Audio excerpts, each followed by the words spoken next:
20 odd years. Because I've done it myself, actually. It's the only bone in my body that I should touch wood that I've broken, and you can't do. You just have to kind of sit there, don't you? Well, they said strap it up or anything. They were going to strap it up, but obviously there's nothing to strap up. So they said, do we sort of nut and bolt you together in an operation? And then they said, we'll have 6 weeks holiday. And I said, well, I can't really just have 6 weeks holiday. I run my own business and that sort of thing. And so I had to sort of do what I had to do without wearing my arm, and I did severely miss it, and it really brought it home to me how much I use it now, sort of thing. And when you're driving, do you use? Yeah, but I basically open the hook and hold it on the wheel. There's below elbow amputees and above elbow amputees. Yeah. Now the power of the hook comes from elastic bands, and the more elastic bands, the more power of the hook. Now, below elbow runs 6 elastic bands, above elbow usually run 2 to 3. I currently have about 8 or 9 on mine.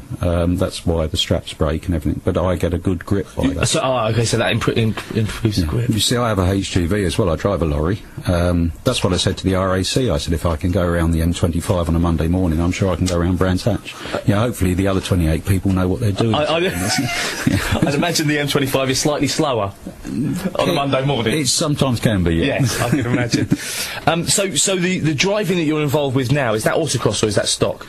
No, it's the touring car racing club, touring car. And they do all the large circuits. They sort of, as I say, Brands Hatch, and we go there once a year. I think we featured them on this programme actually. The Silverstone, they do. That's it. Yeah. And it's lovely. I sort of we have a weekend away, and it's a super friendship type of club and that sort of thing. So it's great fun. I mean, people that know you and people that experience you in the kind of driving game, in the tournaments and the competitions, do you get treated any differently? Do you think because of the fact that you've lost your arm? No, not at all. I think they look upon me. The Capri is not the easiest of vehicles to handle. We had to put power steering on it because it was very heavy on the steering. It had a quick rack on it. And they still look at me and they sort of say, well, we don't know how you handle it. And my answer is, well, nor do I. So they usually give me a bit more room, probably, because of that.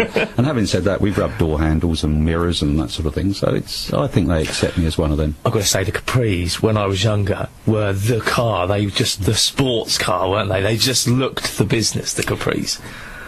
They're a bit of muscle. They're super. It's a 3 litre. Yeah. It's developing nearly 300 brake horsepower. It's super fun. It's got a fairly long rev range and that sort of thing, and so it's very forgiving as well.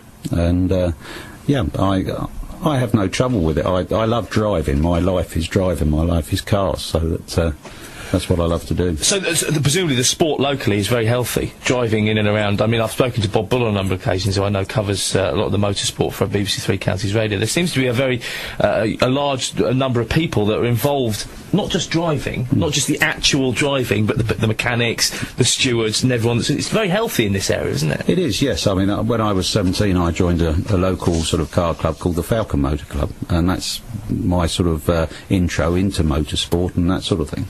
And I've been a member of those ever since, sort of thing. The Touring Car Club is obviously national, but there are an awful lot of people that live and work around this area that are in the club, sort of thing, Hitchin, Letchworth and other places. Sure. It's been a pleasure meeting you today. Thanks ever so much for coming in and tell us all about it. Thank you. You know, it's interesting. You're absolutely right. I mean, we're talking about the fact that you lost your arm, but there is actually no reason whatsoever, and I think talking to you today highlights there's no reason why you shouldn't be driving like anyone else. If you can do it, you can do it. Well, I do drive like anybody else. I mainly miss most of the people, and I get to where I'm going, so it's always good that way, isn't it? Yeah. Listen, pleasure talking to you. I really appreciate you coming in and telling us all about what you do and how you've done it, and good luck for the future. And you, Luke. All the very best. Absolutely superb. That's Neil Bray, who's joined us in the studio, and it's interesting, isn't it? It's often a way to talk about something like this, because Neil's obviously lost his arm. He's very comfortable talking about it. It doesn't make any difference. He's the bloke winning.